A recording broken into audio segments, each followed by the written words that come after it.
各位市民朋友，大家好，我係香港青年動力協會會長、立法會議員郭偉強。今日咧，我就嚟到香港青年動力協會有份營辦嘅綠在興東，一齊咧了解下點樣可以抌少啲、慳多啲，同時間咧集結大家嘅力量，一齊為環保出一分力，減少我哋堆填區嘅壓力，亦都咧為我哋嘅下一代建設更加美好嘅社區。綠在區區係服務全港社區嘅回收網絡，係用綠嘅諧音作為標誌，寓意綠色生活無處不在。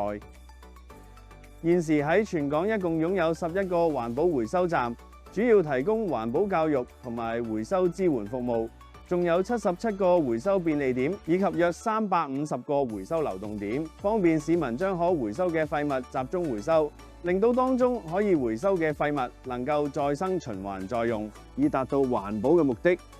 大家可以透過手機應用程式下載綠綠賞 App， 攜帶家中清理好嘅物品到回收點進行分類磅重，再用手機 App 賺取積分，然後將回收物品投入指定嘅回收桶，就完成整個回收嘅過程啦。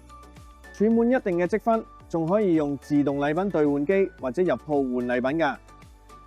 我哋香港青年動力協會一直支持可持續發展，